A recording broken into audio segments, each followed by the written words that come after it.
begin, I want to acknowledge that less than a year ago, I was in your seat as a Case Western Reserve University law student, and I enjoyed sitting in this very ballroom, listening to keynotes from Angela Davis, Brian Stevenson, Sarah Lewis, and of course, Alicia Garza, the co-founder of Black Lives Matter. It's my turn now. To Case Western Reserve, the Social Justice Institute, and the Interreligious Task Force, I express tremendous gratitude to you for allowing me and the artists of Shooting Without Bullets to come in here and create this environment. State violence has left Black youth in last place in nearly every single race. State violence is assault by the government against its own citizens, who are disproportionately young, low income, and Black. My role as founder and creative director of Shooting Without Bullets is to consider the effects of state violence on the lives of Black youth in particular. Shooting Without Bullets participant Charles, as you saw in the film, describes state violence as being 5 laps behind in a race and having only 1 lap to catch up. It is running in a lane of trash while everyone else's lane has been cleared by the people before them. I describe state violence as the kryptonite that leaves Black youth susceptible to poverty, incarceration, low self-esteem, health risks, and of course, mortality. Today, for the purpose of the keynote, I will broadly define state violence as the production and encouragement of white supremacy and anti-Black racism by the government through its own actors, action, and legislation.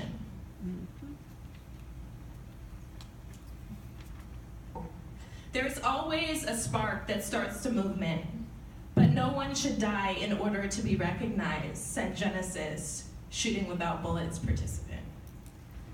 To me, that spark was the killing of Trayvon Martin.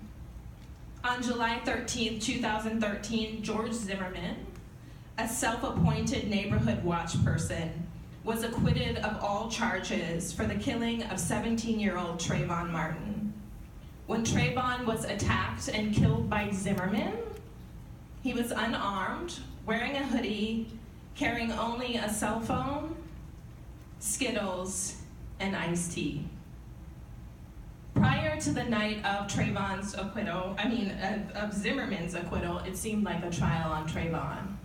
That's why I sometimes get them confused, because we all know that it was Trayvon's body that was used to criminalize him. But prior to the night of the acquittal, each day from morning to evening, I sat in one chair in the exact same place, in front of the TV, watching the Zimmerman trial, waiting for a win for Trayvon. I thought for sure that if Zimmerman was convicted, that Black America would be avenged and that hope would be restored across the country. I'm still waiting for that win. When Zimmerman was acquitted, the criminal justice system failed Trayvon and his family. Black people all over the world, including myself, shared a collective conscience and rage. Many of us searched for the words to describe our pain, but couldn't quite gather them. Although the pain was not new, it opened an already festering wound. Zimmerman's lawyers and the media portrayed Trayvon, the victim, as a super predator, a term used by Hillary Clinton in 1994 to describe Black youth, while she aggressively lobbied for tough-on-crime legislation. Under Clinton's theory of law and order, a super predator was a dangerous criminal criminal who lacked conscience and empathy that should be brought to heel. Except Trayvon, like most black teens, were neither criminal nor predator. He was a teen who was racially profiled on his walk home. Then, on that night, a brilliant hashtag imagined by 3 black women spoke to us. In 3 words and 17 characters, hashtag Black Lives Matter went viral and inspired the movement for black liberation that is happening globally. The Black Lives Matter hashtag was, at its essence, a love letter to us, said co-founder Alicia Garza. This letter was a compelling and creative response to state violence.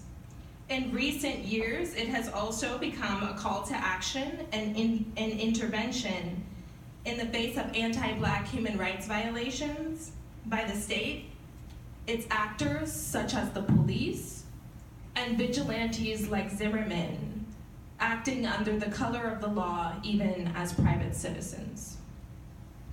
The normalcy of whiteness and the criminalization of blackness is a deeply entrenched American problem. During a press briefing in response to a question about the killing of Trayvon Martin, President Barack Obama said these seminal words: "Trayvon could have been my son," suggesting that even the most powerful black man in the world was not free from anti-black oppression and pro-white supremacy. This grievance is what James Baldwin refers to as the agony of Black America. This agony is especially true for black youth. To find outside him, herself, or their self an image which is not demeaning is nearly impossible in the face of anti-black oppression. I know that state violence renders black youth invisible, but I also know that where the legal system has deficiencies, creative responses to state violence offer possibilities. When Opal Tometi, Alicia Garza, and Patrisse Cullors founded Black Lives Matter, they countered state violence with affirmations of black love, and as a result, they moved the world to action. To young people in the audience, you too can hold the government accountable for state violence through creativity. Although creativity alone will not eradicate state violence, it can, at the very least, bring about a paradigm shift in society's understanding of the immorality of anti-black racism. As Tara stated, creativity is the language of the rebel. It can be chaotic, loud, provocative, and even indignant. But it can also be a very effective tool to raise awareness. When Tamir Rice was killed during the first semester of my 1L year, I was indignant. Tamir was shot and killed by the police outside of a recreation center where he and his sister frequently played. He was alone under a gazebo playing with a toy gun. When police arrived to the scene, he was shot in seconds. Again, I wanted a win. This time for Tamir, the youngest person killed in officer-involved shooting. After dozens of acquittals and non-indictments for police killings of black people across the country, we needed a win for Tamir and his family. But the grand jury decided not to indict Loman, and the black body was again brought to heel. Less than 1% of officers involved in officer-related shootings are held accountable by the criminal justice system. This is why I founded Shooting Without Bullets. I grew tired of seeing black youth robbed of their agency by the state during the most seminal years of their development. I saw the need to heighten our understanding of the damaging and irreversible effects anti-black racism has on teens.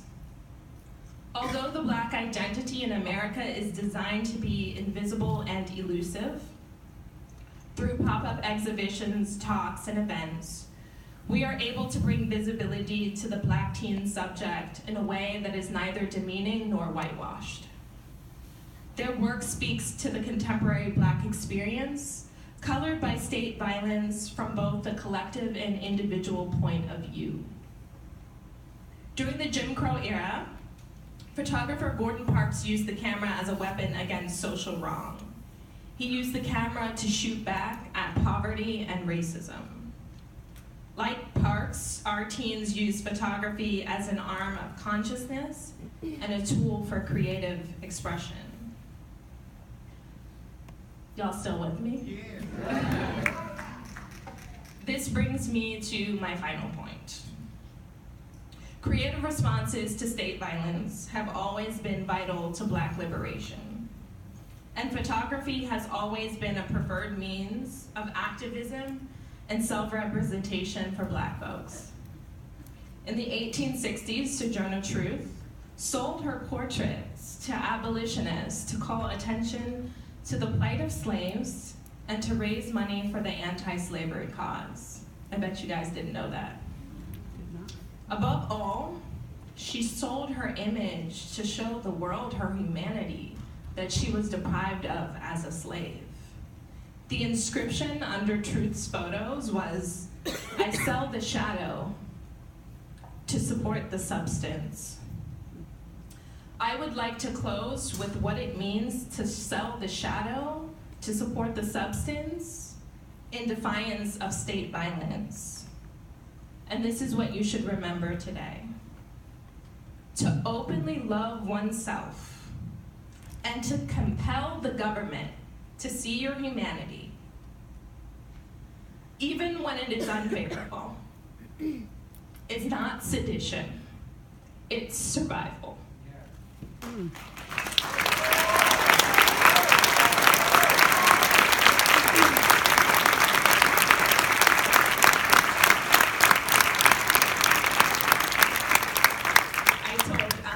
One of my best friends, Michaela Hayford, that I wasn't gonna cry. And here I am.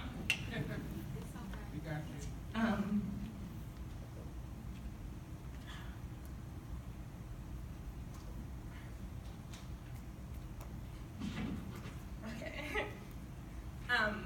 Although our humanity, this is tough for me to say, sorry, as a law student. But although our humanity may never be validated through legislation or policy or reform, we must still employ creative means to force the state to recognize us, even when it doesn't want to.